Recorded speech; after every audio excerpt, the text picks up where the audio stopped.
Buen día, un cordial saludo para todos quienes nos escuchan en este momento.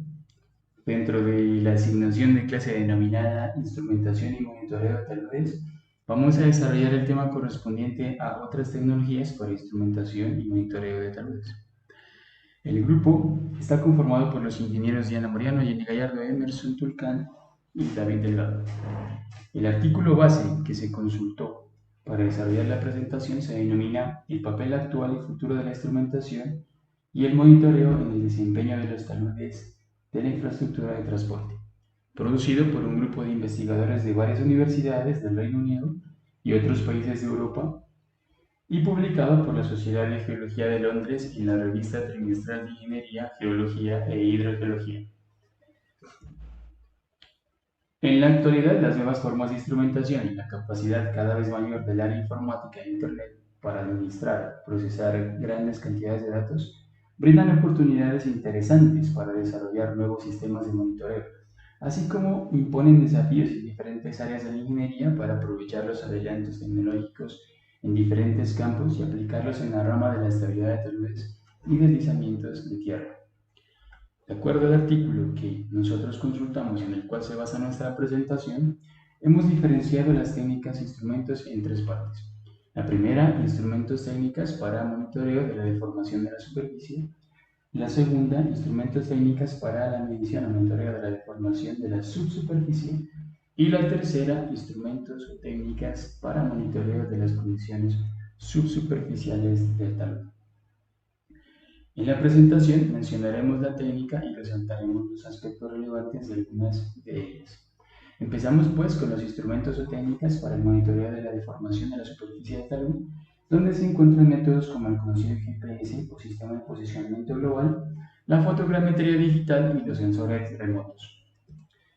El GPS se fundamenta en el uso de estaciones RTK o Real Time Kinematic, por las siglas en inglés, las cuales se conectan al sistema satelital sea cual sea disponible en el territorio, como por ejemplo GLONASS, GNSS y GPS. Para adquirir datos de su ubicación en tiempo real, requieren estas estaciones de la señal o conectividad de mínimo 4 satélites en órbita y su posicionamiento se basa en el cálculo del tiempo de viaje de la señal respecto a otras que adquiera de manera simultánea.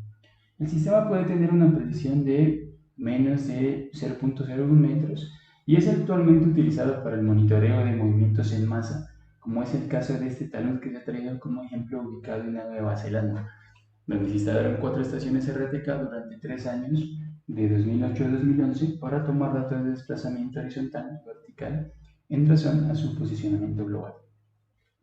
Se identifican aquí las estaciones UTK 1, 2, 3 y 4 y se observan gráficas de distintos tipos en razón de los datos primarios. Por ejemplo, en esta gráfica se observan los diferentes datos de posición durante 3 años. Se mira que la posición varía respecto al tiempo en sentido norte-sur y en sentido este-oeste. Abajo se observa la gráfica con las correcciones de la señal correspondientes. En esta se indica la velocidad y la aceleración de los movimientos en masa en razón de los desplazamientos verticales como los horizontales. Aquí se indica los periodos de velocidad de desplazamiento rápidos y de desplazamiento lentos, y en esta otra se indica la relación entre el desplazamiento horizontal con el desplazamiento vertical en cada una de las 4 estaciones RTK.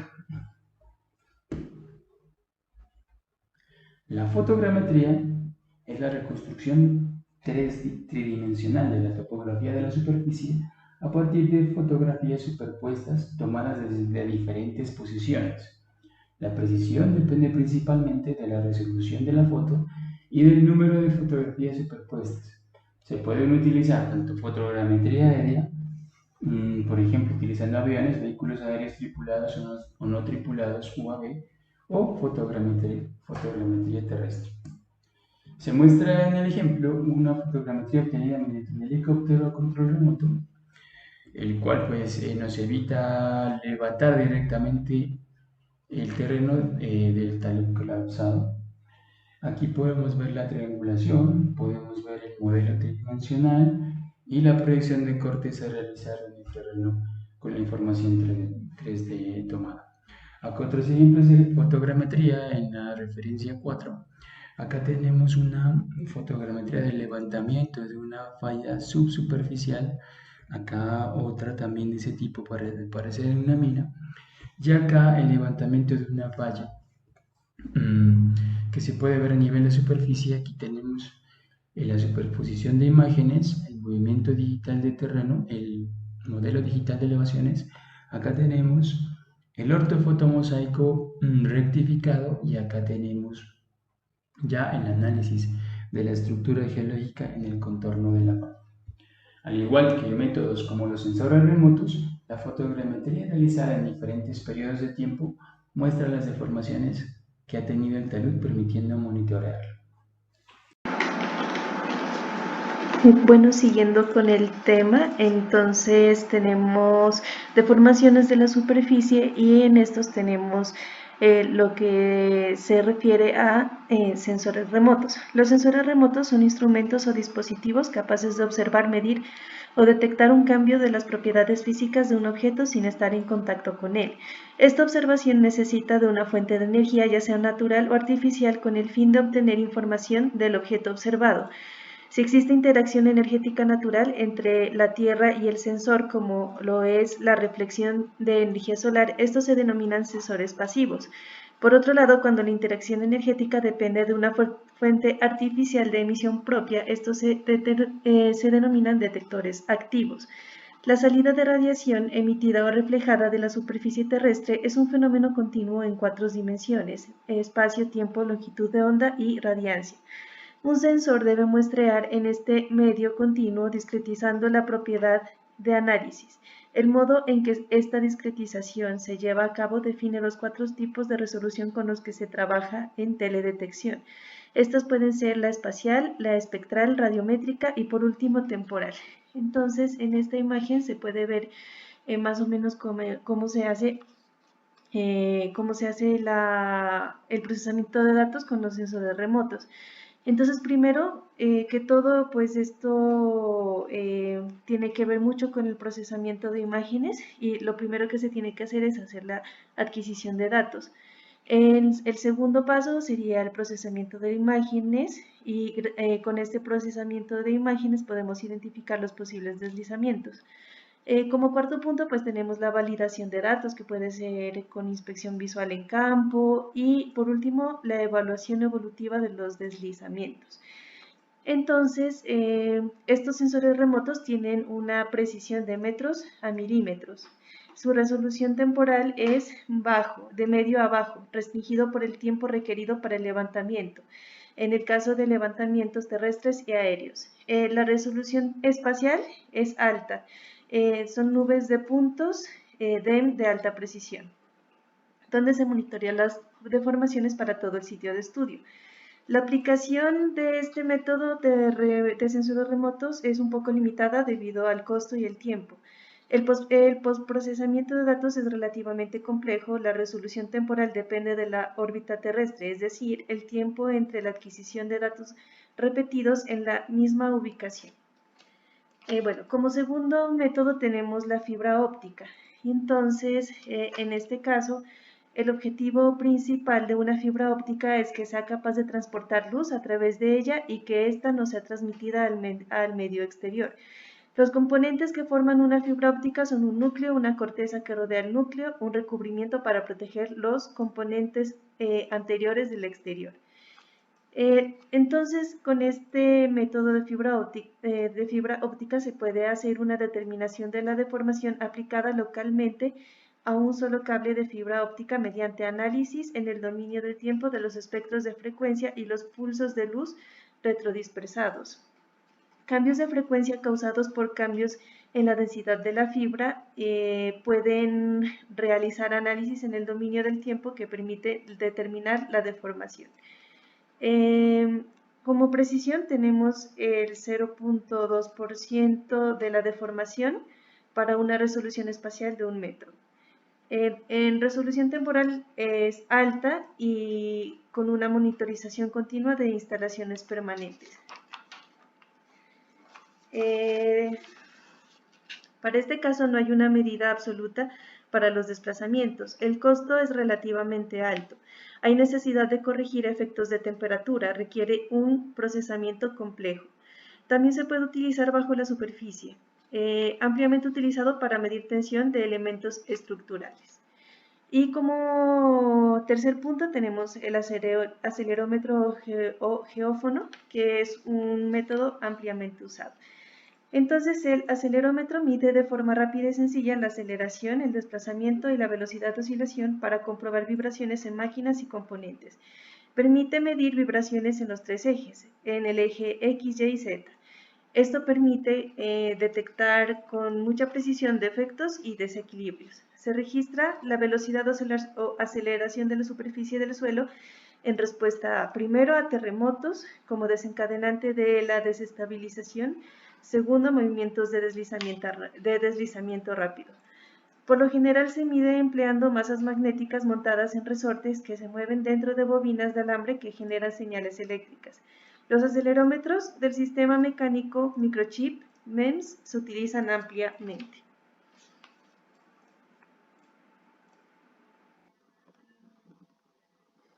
Bueno, vamos a seguir con el seguimiento de electrodos mediante monitorización de resistividad eléctrica. Las mediciones de resistividad son sensibles a la distribución de resistividad del subsuelo y las separaciones de electrodos. Las instalaciones de monitorización suelen constar de una línea o una rejilla de electrodos con una separación de electrodos que varía de 0,5 a 5 metros. Las resistividades medidas pueden invertir para rastrear el electrodo y por lo tanto el movimiento del deslizamiento de la Tierra. La precisión es de un 5 a un 10% del desplazamiento entre electrodos, la resolución temporal es de media alta y la resolución espacial media alta también. Como otras anotaciones, la precisión depende de la calidad de los datos de resistividad. Otros flujos de datos son necesarios para calibrar y requiere una instalación y un postprocesamiento complejo. El sistema de medición es de alto costo. El enfoque se ha demostrado utilizando una instalación dentro de un deslizamiento de tierra natural. Como tenemos también la reflectometría en el dominio del tiempo, que es un despliegue de un cable coaxial en un pozo vertical, medida de deflexiones a lo largo del conductor. Las deformaciones localizadas en el cable coaxial conducen a un contraste de impedancia local en el que se refleja un pulso. El análisis del dominio del tiempo permite determinar la ubicación de la deformación. Entonces esta va de una precisión de centímetros a milímetros, depende de la longitud del cable. La resolución temporal es baja y la resolución espacial es de baja a media. Como otras anotaciones, pues tenemos que no hay mediciones directas de deformación o tasa de deformación. Los costos varían desde bajos a altos si se hace un monitoreo continuo. Se vende como sistema comercial y se ha instalado en numerosas pendientes naturales y artificiales. Tenemos otro aquí que es la matriz de aceleración de forma. Consta de una cadena de sensores instalados en el interior de deformación. Los sensores se colocan a intervalos regulares. Cada sección de la matriz mide los desplazamientos en 3D. Entonces la precisión es de 1.5 milímetros por matriz de 30 metros. La resolución temporal es alta, la resolución espacial baja media. Como otras anotaciones tenemos que el software de instrumentación y procesamiento es de alto costo. Se puede proporcionar una alerta temprana de la inestabilidad de la pendiente y se debe tener cuidado con el software de procesamiento. Este se vende como un sistema comercial y se ha utilizado bastante en pendientes de infraestructura estables e inestables. Otro sistema son el sensor activo de alarmas de guía de ondas y pendientes, es decir, un monitoreo de emisión acústica.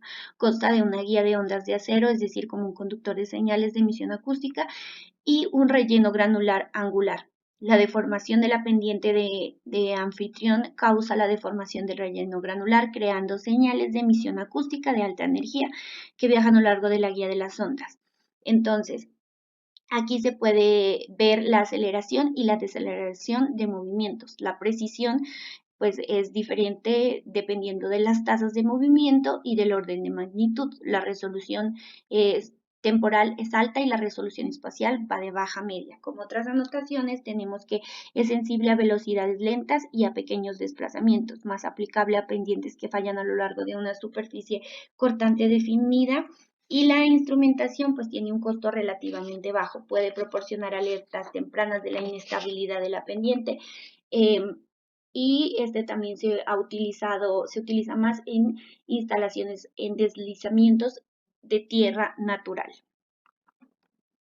Tenemos también otro sistema que es la resistividad eléctrica tomografía. Las mediciones de este consisten en electrodos colocados en la superficie de pozos, la resistividad sensible a la litología del subsuelo, contenido de arcilla, por ejemplo. Los modelos de resistividad invertida representan una imagen volumétrica de la litología local. Los cambios temporales de la distribución de resistividad pueden informar sobre movimientos de masa. Los cambios pueden cuantificar la utilización de algoritmos de extracción de límites emergentes, por ejemplo. Esto lo dice Chambers en 2005. La precisión va de metros a centímetros, dependiendo de los datos y de la profundidad de los cambios. La resolución temporal es media alta y la resolución espacial media alta también. Y como otras anotaciones, pues es de sensibilidad de medición reducida con aumento a la distancia de los electrodos, requiere instalación y procesamientos complejos y se utiliza en varias aplicaciones, incluidos los deslizamientos de tierra, y no se conocen aplicaciones para la infraestructura de transporte en pendientes. Sondas de humedad de suelo convencionales. Las sondas de capacitancia para el seguimiento de la humedad de un suelo arcilloso. El sistema FDR calcula la humedad de un suelo mediante la respuesta a cambios en la constante dieléctrica del medio, usando una técnica de reflectometría de dominio de frecuencias conocida como capacitancia. El método FDR se basa en la relación existente entre el contenido volumétrico de humedad y la constante dieléctrica aparente del medio, en este caso el suelo. Dicha constante se determina a partir del tiempo de tránsito de una señal electromagnética a lo largo de una sonda metálica introducida en el suelo. La toma de datos puede durar algo más de un año. Se ha estudiado la evolución del contenido de agua en el subsuelo a distintas profundidades mediante la utilización de sondas de capacitancia. Para el estudio de datos se puede definir periodos distintos en función de los contenidos de humedad del suelo, PI o periodos húmedos. La precisión es alta por el monitoreo continuo en sensores desplegados permanentemente, baja a media debido a que el sensor muestra solo el medio circundante y se puede aumentar si se usa una red de sensores. Los últimos desarrollos incluyen la entrega de tiempo real basada en la web de datos de humedad en múltiples ubicaciones desde redes de sensores en sitios de campo. Las sondas de capacitancia permiten un registro en continuo de los valores de la humedad en el suelo, posibilitando una información directa y tiempo real. Los resultados sugieren el cálculo de nuevas funciones de calibración en las que puedan incluirse la variabilidad de factores potencialmente influyentes en las medidas como la variación de la densidad aparente, la textura del suelo y el nivel de compactación. Los métodos geoeléctricos de detección de zonas de filtración están basados en la tomografía de resistividad eléctrica. Se basan en el estudio de campos de potencial eléctrico, tanto natural como artificial. Mediante medición se puede determinar los problemas del subsuelo, reconocer estructuras o accidentes geológicos. Las propiedades electromagnéticas principales que caracterizan a las rocas son la permitividad eléctrica, la permeabilidad magnética, la resistividad o su inverso a la conductividad eléctrica. De todas ellas, la más utilizada en la aplicación de estudios geoeléctricos de bajas frecuencias es la resistividad, debido a la poca presencia de minerales ferromagnéticos contenidas en las rocas. La tomografía eléctrica es un método de resistividad multielectródica que se utiliza en la geofísica para estudios 2D y 3D del subsuelo y que consiste en determinar la distribución de resistividades a partir de realizar una gran cantidad de medidas en la superficie del terreno. Sondas para medición indirecta de succión de agua intersticial. En las últimas 3 décadas se viene utilizando los tomamuestras de succión de forma más o menos habitual para el muestreo del agua intersticial del suelo, especialmente los de cápsula porosa, también llamados lisímetros. Estos tienen un tubo de PVC o teflón acabada con material poroso cerámico. Los métodos indirectos, existen diversos métodos de extracción de agua intersticial de medio poroso con mayor o menor precisión o complejidad de acuerdo al nivel de plasticidad de los medios porosos. El georradar, constituido por un sistema de antenas no apantalladas unidas por cables reforzados de fibra óptica de una configuración lineal. En esta disposición de operación, conocida también como common offset, las antenas mantienen una separación constante entre ellas de 4 metros, moviéndose en la misma dirección a lo largo del perfil medido. El georradar entrega un contacto al suelo y realiza mediciones continuas. La frecuencia son 50 MHz y se obtiene teóricamente altas penetraciones de 20 a 30 metros. Se realizan perfiles de medición a lo largo del eje y en dirección perpendicular a los movimientos, como se puede observar en la figura. La extracción del agua intersticial del medio poroso con mayor o menor precisión de complejidad nos permite realizar unos perfiles GPR, dando resultado una anisotropía de las características de los suelos. Por ello es recomendable realizar varios perfiles en diferentes direcciones con respecto al eje del movimiento.